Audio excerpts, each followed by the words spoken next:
Welcome to the Cheating Wife Stories channel. Do you definitely want to know her first time with him? It's disgusting how clearly I see it now, even though I wasn't in the room. I've replayed it in my head so many times. I imagine the bed, a cheap motel lamp, humming. The comforter too red, too floral. There's a stale smell in the air, cheap disinfectant and desperation. She's nervous. She's wearing something she never wore for me, maybe a short skirt that clings to her hips. The air conditioner rattles, blowing a faint current over them. Her breathing is shallow, the slight tremble of her fingers giving her away. He's older, calmer, confidently undoing his cufflinks, placing them with a clink on the nightstand. She's smiling with an edge of fear. And then it happens. Her lips parted, his hand on her waist. That first moment of betrayal. The bed creaks. My heartbeat hammers in my ears. Still does.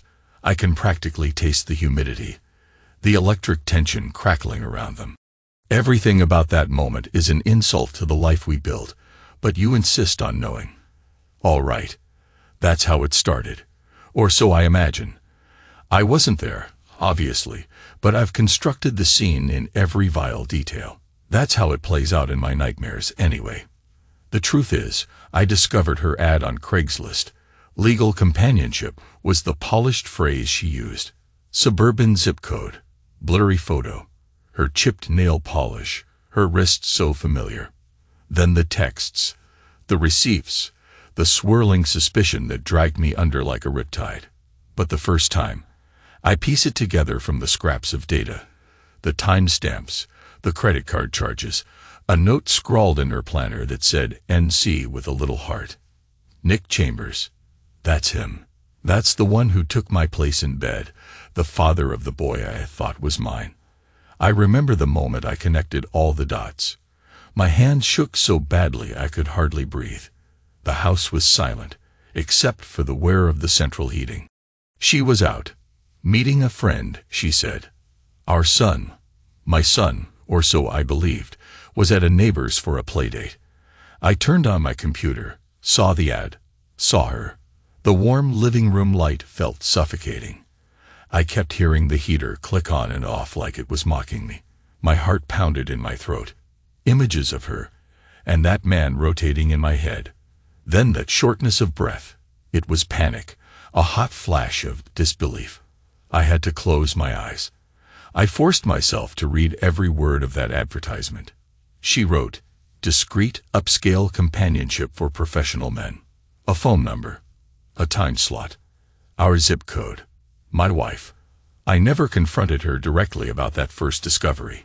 Instead, I closed the browser, swallowed a lungful of hot, dry air, and brewed tea for when she'd come home. Chamomile. Her favorite. But I add a pinch of salt. She doesn't notice. She thinks it's my ritual.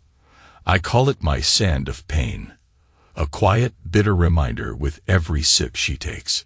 It helps me keep my face neutral when she steps into the kitchen.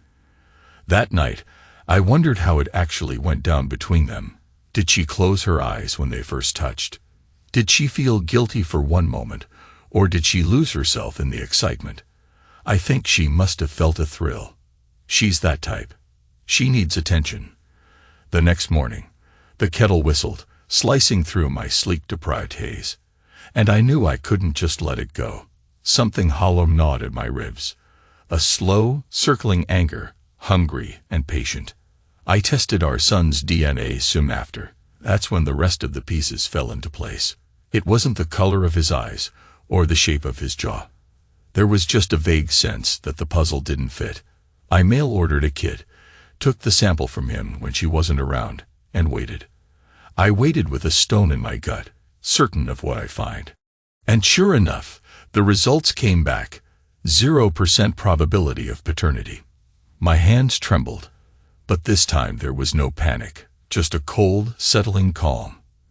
The type that seeps into your bones in a wind-lashed cemetery. I remember breathing out slowly, a small laugh escaping my lips at the cosmic joke of it all. After that, I started losing things. Her favorite earrings, her phone charger, her gym membership card. Little vanishings, She'd ask me, "Have you seen my necklace?" And I'd shrug. "No idea." I'd lie casually. She'd look around, rummage through drawers, scrunch her brows. Then she'd ask again, voice quivering with confusion. I'd keep my face blank. She was convinced she was losing her mind, and maybe she was. Every item I took from her, I buried in a box in the attic, taped shut like a coffin. Each small theft fed my quiet fury. Days turned into weeks. She started to suspect something was off, but not enough to confront me. Meanwhile, I stayed up late. I traced the edges of my coffee mug, stared at the dark windows, and pictured them together. If I closed my eyes, I could hear the hush of city traffic outside that motel window, smell her perfume mixing with cheap air freshener, see the flicker of neon shining through the drapes, painting her skin red. She moans. He kisses her neck. It's always vivid in my mind, a haunting showreel. Sometimes I grip the kitchen counter so hard my knuckles go white, until the memory recedes and I breathe again. One night, she tried to cuddle up next to me in bed, as if nothing had changed. I froze. Her hand slid up my chest. My stomach churned. I pictured Nick's hands on her body, the hush of that first time. My breath got shallow. She whispered, "I miss you." I said nothing. She tried to kiss me, but I turned away. My voice came out in a tight croak. "I'm tired." I rolled onto my side, eyes open in the dark, listening to her sigh. She eventually fell asleep. I watched the moonlight crawl across the ceiling, thinking about revenge. The simplest path would be a raging confrontation, but that was too small, too quick. I wanted her to feel every inch of the betrayal I felt, multiplied, crushed, haunted. Some days later, I discovered an email in her inbox about a potential job offer. Something she needed, a position in a small marketing agency that promised better pay. She was excited. The email was littered with exclamation points about interviews and looking forward to meeting you. But I knew a guy in that office, someone who owed me a favor. I pressed the right buttons, made a quiet phone call. Suddenly, the job was no longer available. She didn't understand how that could happen. They seemed so positive, she told me, tears welling in her eyes. I just nodded sympathetically, offered her a tissue. She sniffled. "I don't get it," she repeated. I kissed her forehead softly, like a dutiful husband, and said, "Sometimes things don't work out." Inside, though, I was as cold as a lake in winter. I also pulled some strings with her best friend in HR, a woman named Melissa. She and I had never been close, but we had mutual acquaintances. Over coffee, I told Melissa bits of half-truths, sprinkled with plausible-sounding concerns. Words like unstable, unreliable, in need of a mental break. Melissa's eyes widened as she listened. By the end of our talk, she felt so sorry for me. She practically pledged allegiance. With a single phone call, she helped sabotage any future internal promotions my wife might have been hoping for. Paperwork got misplaced. Negative performance notes appeared in her file. Meanwhile, my wife lost more items, more bits of her sanity. I'd watch her tear the house apart searching for her phone charger or her mother's scarf. She'd sniffle, "I can't find anything anymore," sounding so small and desperate. And I would just shrug. She began to sense the distance between us. Sometimes, late at night, she'd wrap a shaky arm around me and say, "Do you still love me?" I'd smile in the dark. "I'm still here, aren't I?" That line always made her cry, because she knew something was rotting between us, an invisible wall built from secrets and regrets. The bizarre thing is, I kept my routine mostly intact. I'd go to work, answer client emails, file reports, eat lunch at my desk. Then I'd come home and see her, and the rage would flicker under my skin, like a pilot light. Occasionally, I'd take my son out to the park, help him onto the swing, push him higher. He'd giggle, unaware of my swirling resentments. I couldn't bear to see him as the problem. He was just a child, oblivious to the adult storms around him. For a moment, I'd feel a pang of genuine warmth. Then I'd remember the DNA results, and the warmth turned to ashes in my mouth. One evening, I found a text from Nick Chambers on her phone. She'd stepped away from the table to grab something, leaving the device unlocked. My hand shook, but I steadied myself, reading, "Miss you. Wish I could see you tonight." My ears started ringing. I read more. The trail of messages went back weeks, so even now, after everything, they were still meeting. She hadn't stopped, even after I found out she'd been hooking behind my back. My blood felt like molten lead, but instead of exploding, I quietly forwarded them to a dummy email I'd made. Then I deleted the evidence from her sent folder, locked her phone, and kept my cool through dinner. She didn't suspect a thing. Later that night, she was washing dishes in the kitchen. Soapy water, plates clinking. The overhead light flickered, that tired yellow glow. I approached from behind and slid my arms around her waist. She stiffened at first, surprised by the affection. "Andrew," she whispered. I put my chin on her shoulder, inhaling the faint lavender soap, the smell of her hair. "I'm sorry," I murmured, my voice calm. She turned off the faucet, turned in my arms. "For what?" she asked, eyes brimming with confusion and relief. I just held her. She started to cry softly, pressing her face into my neck. "I feel like everything's falling apart," she said in a muffled sob. I stroked her hair, my heart pounding with contradictory emotions. Pity, anger, regret. But I kept my tone soothing. "We'll be okay," I lied. She sobbed harder. The tile floor was cold under my feet, and I remember noticing how the overhead light buzzed, flicked slightly before stabilizing. The moment was so vivid, her trembling shoulders, my half-lidded eyes, the soap-scented steam rising from the sink. In that instant, I almost felt a flicker of genuine pity.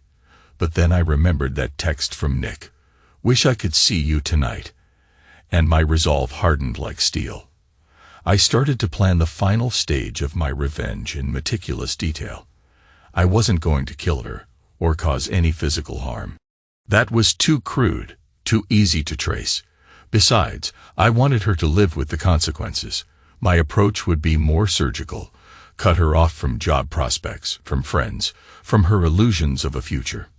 Then, when the time was right, I'd deliver the final blow. She'd see how easily everything could slip away. All the while, I'd keep up the polite husband act. She used to brag that I was the most patient man she'd ever known. Let's see how that patience feels now. She had a big interview lined up. Last hope for a decent marketing position. She'd spent days practicing potential answers in front of the mirror, wearing a blazer she'd purchased on sale, determined to impress. I found the email contact of her interviewer, and through a friend, I fed them a rumor about her unreliability. No direct sabotage, just enough to make them leery. She came home that day pale, trembling, said the interviewer was oddly cold, almost dismissive. "I don't know what I did wrong," she murmured, tears welling up again. I shrugged sympathetically, patted her shoulder. Inwardly, I felt that cold satisfaction. But even as I carried out these acts, something in me felt unsettled.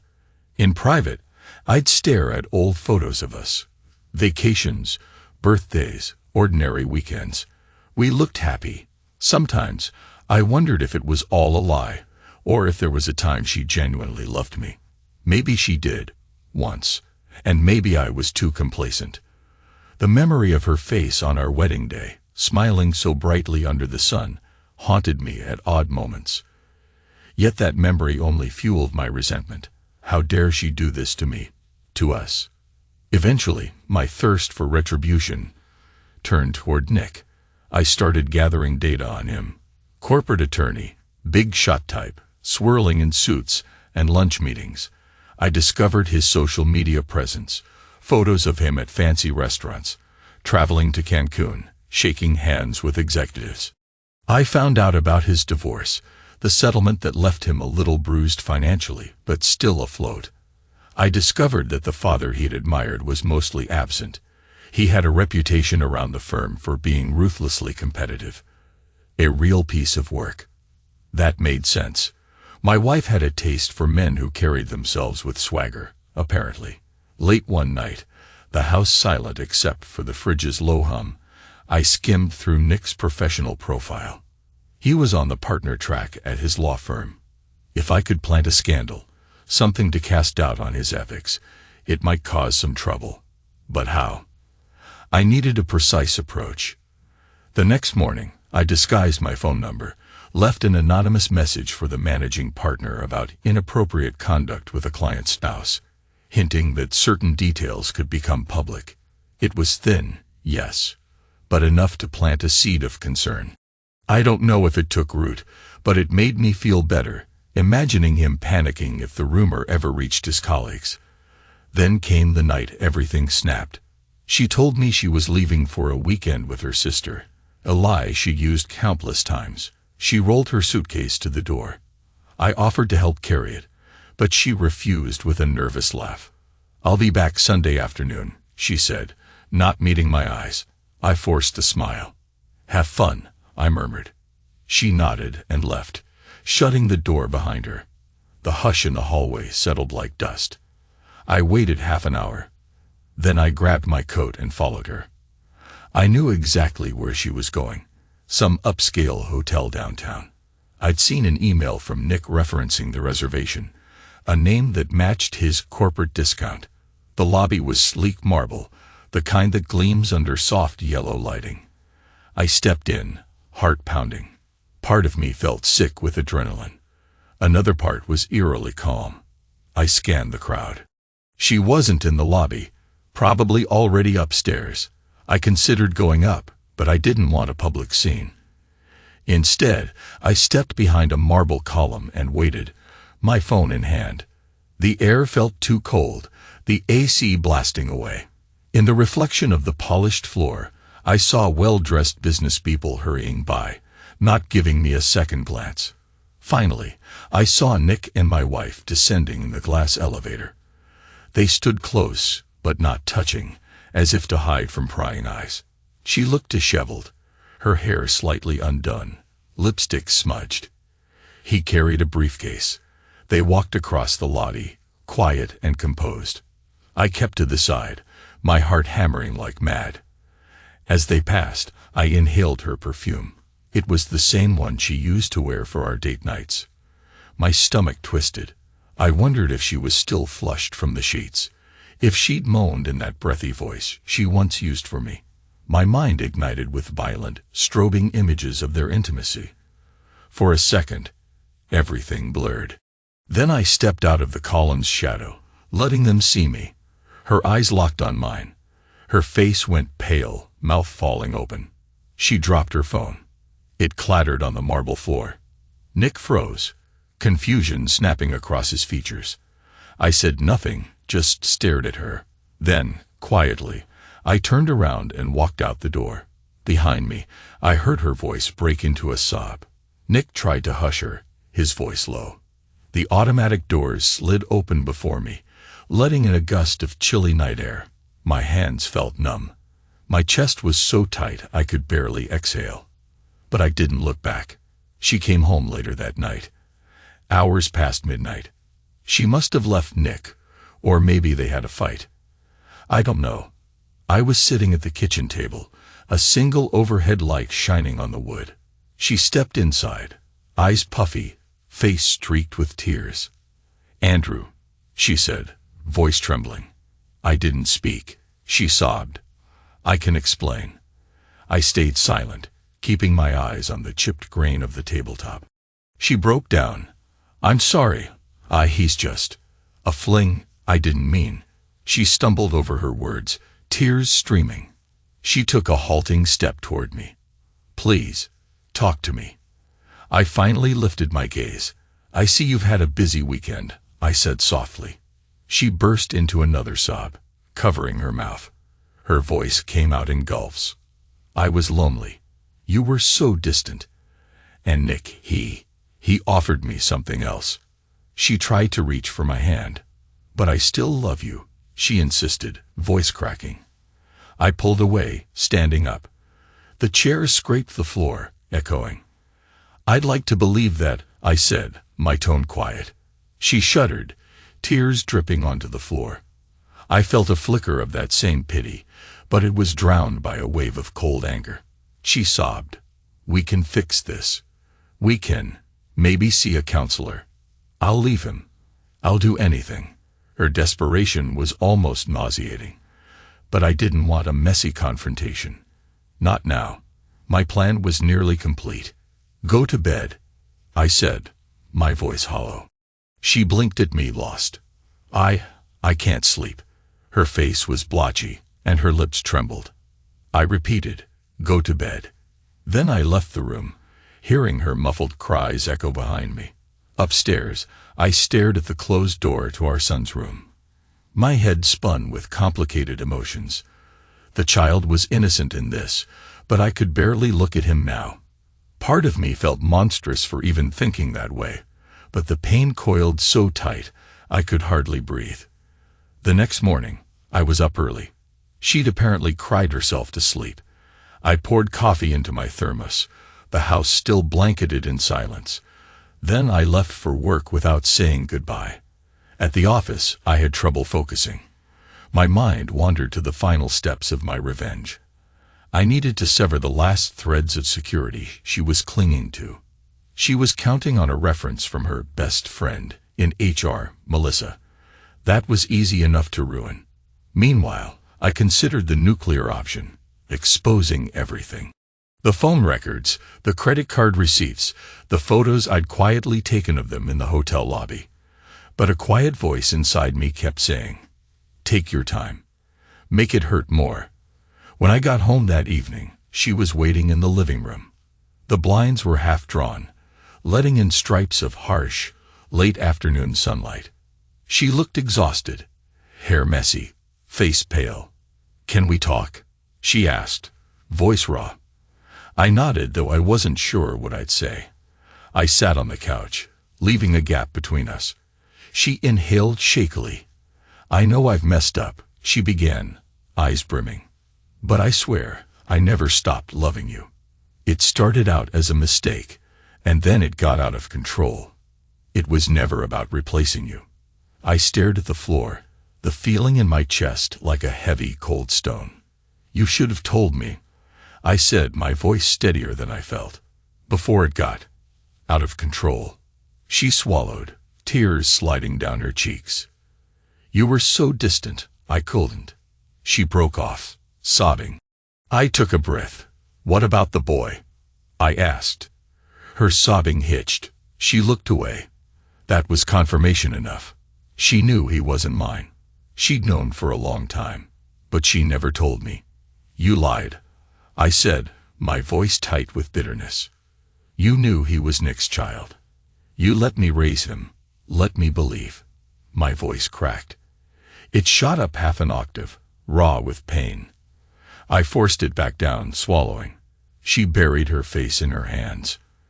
Minutes passed in a silence so thick it felt suffocating. Finally, she spoke, words muffled. I was scared. I couldn't face it. And Nick, he said it wouldn't matter. He said you'd never find out. Her voice wavered. I'm sorry. She repeated that phrase over and over, like a broken record. I just let her cry. Eventually, I walked out. I didn't trust myself not to say something I couldn't take back, or do something I'd regret. Days blurred. She tried to act normal, tried to cook dinners, asked me polite questions about my day. But everything felt hollow. Meanwhile, I chipped away at her job prospects, her relationships, everything. Melissa at HR left me a voicemail. Don't worry. I've updated her file. She'll find it difficult to move up. Another friend of mine told me that rumor about Nick reached some ears at his law firm. He might face a quiet investigation. Good, I thought. Let them burn, both of them. Still, she kept trying to apologize, to fix things. She clung to me at night, sobbing into my shoulder, begging me to say something. Her tears were warm on my skin, and sometimes I'd close my eyes, letting out a silent exhale. I'd try to remember if I ever truly loved her. Then I'd recall that disgusting mental image of the two of them in a motel room. Every time, it felt like a fresh knife in my chest. 2 weeks later, she got a letter from her prospective employer, an official rejection. She trembled, reading it at the kitchen table. "I can't believe this," she murmured. "That was my last good lead." She looked up at me, searching for comfort. "I'm sure something else will come up," I said with a smooth lie. Inside, I felt that cold satisfaction again. She was financially dependent on me, each door slamming shut in her face. She was trapped, powerless, exactly as I wanted her. But amid my triumph, a sense of emptiness grew. Late at night, I'd stand in front of the mirror and see a stranger's eyes stare back at me. My reflection looked gaunt, haunted. She was the traitor, so why did I feel so hollow? I realized that revenge is its own prison. I couldn't feel joy, just a twisted sense of duty to see this through. She confronted me in the kitchen one morning, her voice trembling with desperation. "Why are you doing this?" she asked. She had no proof of my sabotage, but she suspected. I set down my coffee mug, meeting her gaze. "I'm not doing anything," I said calmly. "You're the one who tore our marriage apart." She flinched, her eyes filling with tears. "Please, if you want me gone, say so." I stared at her for a long moment, searching for any shred of remorse that might change my mind. She just looked broken, hopeless. Finally, I said, "I want you to feel what I felt." Then I turned and left for work, hearing her choked sob behind me. At the office, I shuffled papers, typed emails, pretended everything was normal. But inside, everything was unraveling. My phone buzzed around noon. Her number. I didn't pick up. A voicemail arrived. Her voice, shaky. "Andrew, please, call me. We need to talk." I deleted it. That evening, as I was heading home, I got another call. This time, from Nick Chambers.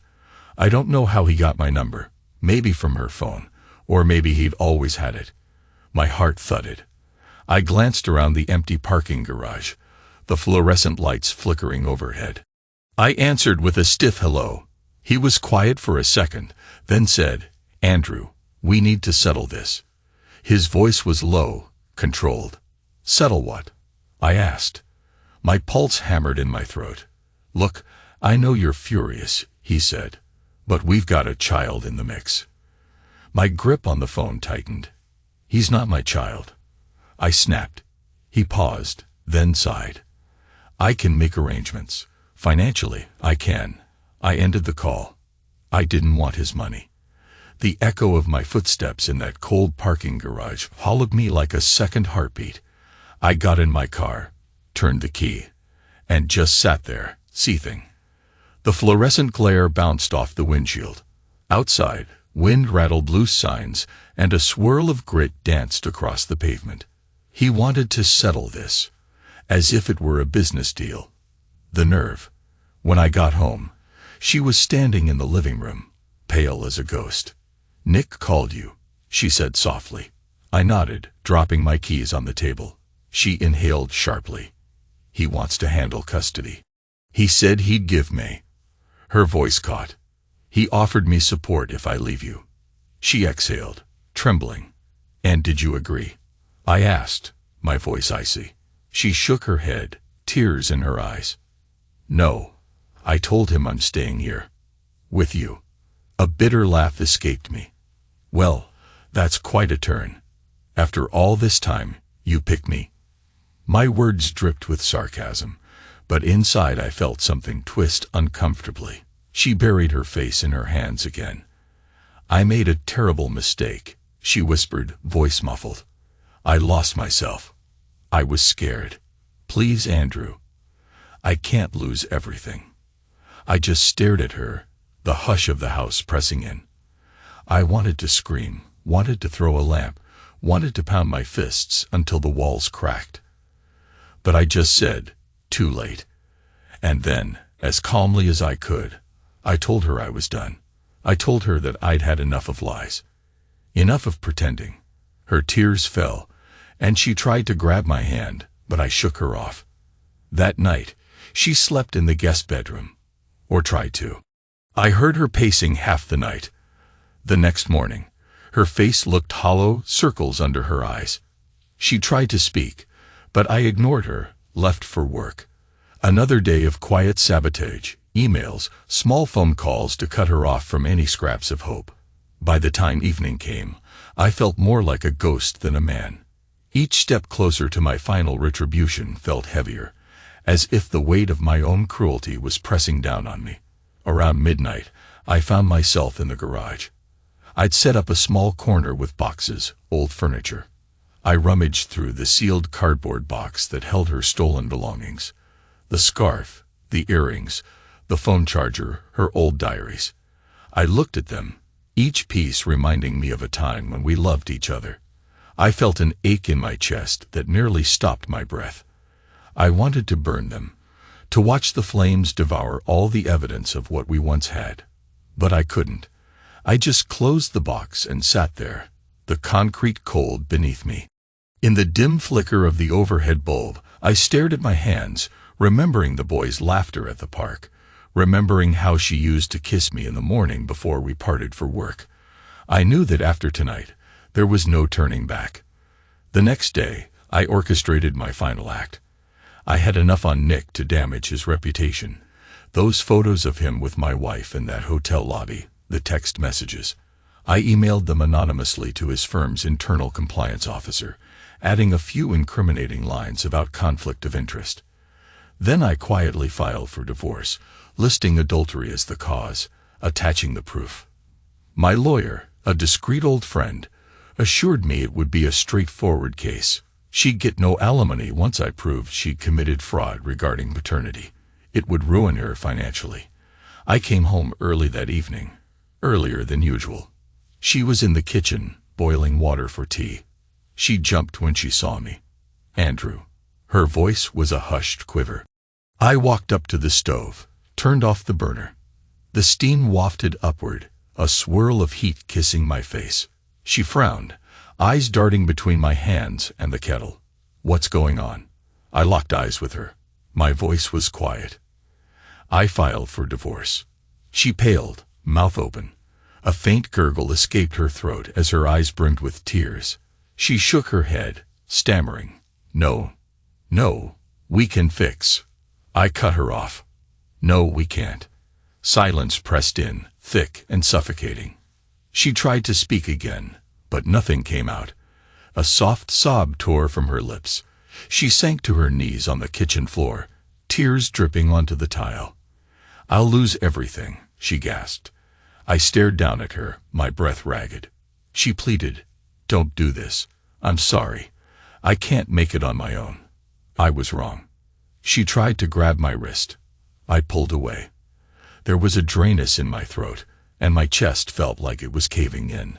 But I stayed composed. I let her sob. The sound echoed in the kitchen. Outside, the last glow of sunset faded behind the drawn curtains. She started babbling. "We can find a way. We can. He means nothing to me." Her voice cracked on every syllable. "I love you, Andrew. We can go to counseling. Talk to the pastor, anything." Her tears were unstoppable now. I closed my eyes for a moment, letting her words wash over me. Cold is also an emotion, I told myself, and I felt that frigid calm in my veins. "Please," she whispered.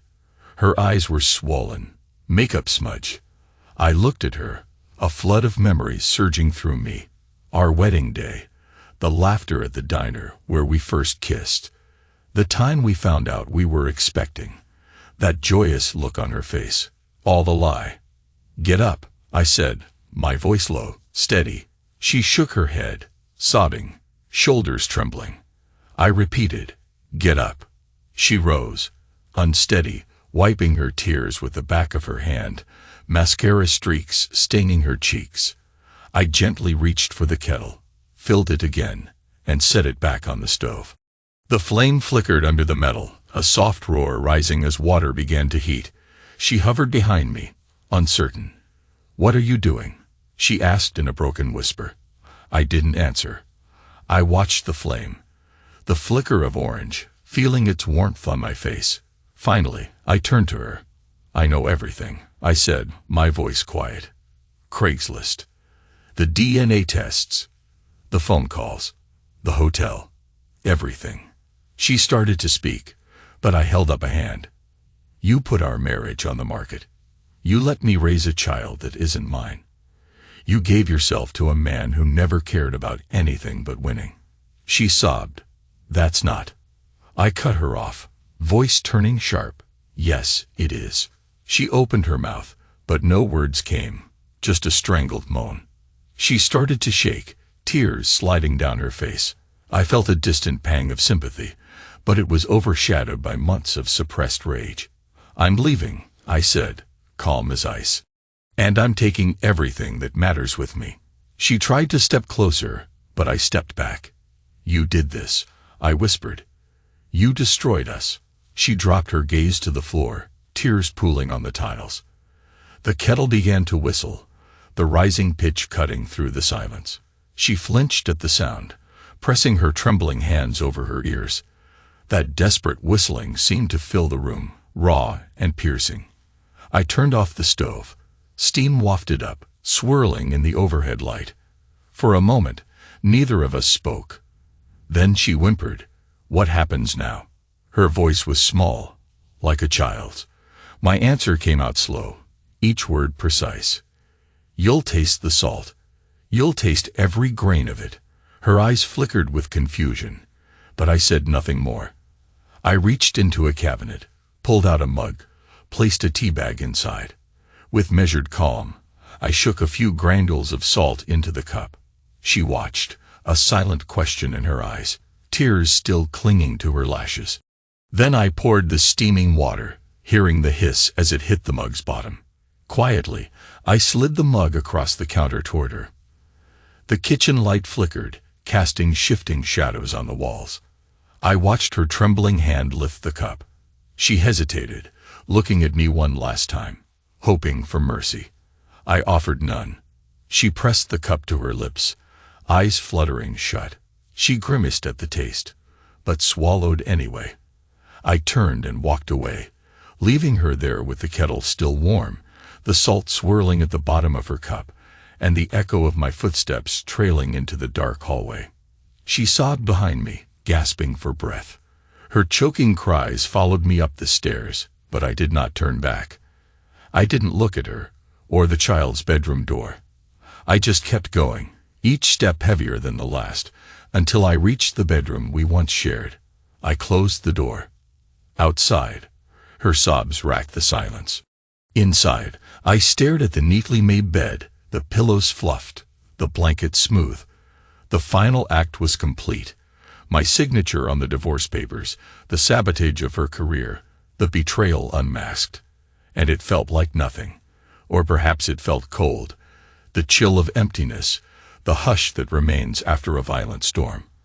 I sat on the edge of the bed, listening to the echoes of heartbreak in the corridor. My own heart pounded dully, the adrenaline gone, leaving behind a hollowness that ached. But I didn't regret it, because what was there left to regret after she tore our life apart? She had taken my trust, my fatherhood, my belief in a stable home. I had taken everything else in return. If that leaves me as empty as she is, so be it. Downstairs, the kettle's metal cooling made a soft ticking sound. Her sobs quieted, replaced by a stifled silence that settled over the house. I inhaled, exhaled. The air felt stale. Outside the window, wind rattled the trees, leaves rustling like distant whispers. I pressed my palms against my eyes. For a moment, a chaotic montage flickered through my mind.